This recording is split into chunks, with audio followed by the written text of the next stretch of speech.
Hello all எல்லாரும் எப்படி இருக்கீங்க? இதுவரையும் நான் உங்க எல்லாத்துக்கும் என்னோட பேர் சொல்லலைல்ல. என் பேர் ஹரிணி. நான் ரொம்ப நல்லா இருக்கேன். இதுவரைக்கும் நான் செஞ்ச வெயிட் லாஸ் அண்ட் டயட் ரெசிபீஸ்லயே எனக்கு ரொம்ப ரொம்ப பிடிச்ச ரெசிபியை உங்க கூட டீட்டெயிலாக ஷேர் பண்ணணுன்றதுக்காக தான் இந்த வீடியோ. பிரெட்டே இல்லாமல் சாண்ட்விச். ஒரு கடாயில் ஒரு ஸ்பூன் செக்கில் ஆட்டின எந்த எண்ணெயாக இருந்தாலும் பரவாயில்ல சேர்த்துக்கோங்க. ஒரு கைப்பிடி பாலக்கீரை சேர்த்துட்டு இந்த அளவு வர வரைக்கும் நல்லா வதக்கி தனியாக எடுத்து வச்சுக்கோங்க. ஒரு மிக்ஸி ஜாரில் ஒரு கப் பச்சை பட்டாணி வேக வச்சு சேர்த்துருக்கேன். அது கூடவே ஒரு பச்சை மிளகா, கொஞ்சமாக இஞ்சி, கொஞ்சமாக கொத்தமல்லி சேர்த்து கொரன்னு அரைச்சிட்டு அதுக்கப்புறம் பாலக்கீரை சேர்த்து இந்த மாதிரி மையாக அரைச்சி ஒரு பவுலில் வச்சுக்கோங்க. அதே மிக்ஸி ஜாரில் நான் வந்து ஒரு கப் பாசிப்பருப்பு வந்து 1 ஹவர் ஊற வச்சுருந்தேன்.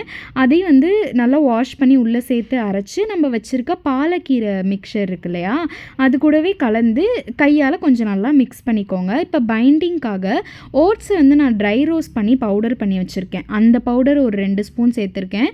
தேவையான அளவுக்கு உப்பு சேர்த்துருக்கேன். ஆரிகேனோ சேர்த்துருக்கேன். இது வந்து ஆப்ஷனல் தான்.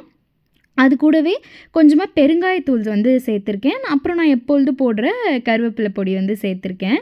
அப்புறம் மஞ்சள் தூள் சேர்த்துருக்கேன். உங்களுக்கு வேணும்னா நீங்கள் மிளகாத்தூள் கூட சேர்த்துக்கலாம். எனக்கு இந்த காரம் போதும். இப்போது ஒரு கப்பில் கொஞ்சமாக பன்னீர் எடுத்துகிட்டு அது கூடவே 2 ஸ்பூன் செஷ்வான் சாஸ் போட்டு கலந்து வச்சுக்கிறேன். செஷ்வான் சாஸ் இல்லைனா மோமோ சட்னி போட்டுக்கலாம். ரெசிபி வந்து நான் கீழே டேக் பண்ணுறேன், செக் பண்ணி பாருங்கள். நான் வந்து இன்றைக்கி சாண்ட்விச் மேக்கர் எடுத்திருக்கேன். எல்லாத்துக்கிட்டேயும் சாண்ட்விச் மேக்கர் இருக்காது. ஸோ நீங்கள் தோசைக்கல்லில் கூட இந்த சாண்ட்விச் வந்து செஞ்சுக்கலாம். ஸோ இந்த சாண்ட்விச் மேக்கரில் வந்து நம்ம வச்சுருக்க அந்த பேஸ்ட் இருக்கு இல்லையா, அதை வந்து கொஞ்சம் கொஞ்சமாக போட்டு ஸ்ப்ரெட் பண்ணி நான் வச்சுக்கிறேன். ஆக்சுவலி சாண்ட்விச் மேக்கரில் வேகிறதுக்கு ரொம்ப நேரம் ஆச்சு.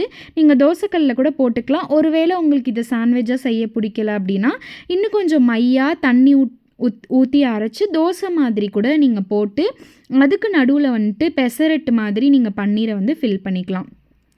இப்போது இந்தளவு வெந்ததுக்கப்புறமா அதை நான் வந்து 2ஆக கட் பண்ணிவிட்டு உல்ட்டாவாக திருப்பிக்கிறேன். வெந்த சைட் மேலே வந்து நான் இப்போ வந்து பன்னீர் ஃபில்லிங்கை வந்து வைக்கிறேன். இது வந்து இன்னுமே ப்ரோட்டீனை வந்து என்ஹான்ஸ் பண்ணி கொடுக்கும். ஏன்னா நம்ம இது கூட பன்னீர் சேர்க்கறதுனால இது வந்து ரொம்பவே ப்ரோட்டீன் ரிச் ரெசிப்பியாக வந்து மாறும். ஸோ இது கூடவே நான் வந்து அந்த பன்னீர் மிக்சர் வச்சுட்டு இன்னொரு பீஸ் ஆஃப் சாண்ட்விட்சையும் நான் உல்ட்டாவாக வைக்கிறேன். இப்போது இதை வந்து சாண்ட்விச் மேக்கரில் வச்சு நான் வந்து ஹீட் பண்ணுறேன். ஆஸ் யூஷுவல் நான் சொன்ன மாதிரி நீங்கள் தோசை மாதிரி கூட பண்ணிக்கலாம். இப்போது இந்த சாண்ட்விச் பாருங்கள், உள்ளுக்குள்ளே அந்த பன்னீர் ஃபில்லிங்கோட கட் பண்ணால் அழகான லேயரோட சூப்பராக இருந்தது. டேஸ்ட்டும் சூப்பராக இருந்தது. நான் இதை வந்து ஆஃபீஸ்க்கு தான் எடுத்துகிட்டு போனேன். மத்தியானம் தான் நான் சாப்பிட்டேன். ஆறி போனதுக்கப்புறமும் அப்போவுமே டேஸ்ட் வந்து சூப்பராக இருந்தது. இதுக்கு வந்து சிம்பிளான ஒரு ட்ரெஸ்ஸிங் வந்து நான் பண்ணியிருந்தேன். அதாவது சாஸ் மாதிரி கெட்டியான தயிரில் வந்து உப்பு போட்டு கலந்துட்டு கொஞ்சமாக அது கூடவே கொத்தமல்லி சேர்த்து அதை தான் வந்து தொட்டு சாப்பிட்ருந்தேன். டேஸ்ட்டு நிஜமாலே செம்மையாக இருந்தது. கண்டிப்பாக ட்ரை பண்ணிவிட்டு எப்படி இருக்குன்னு சொல்லுங்கள்.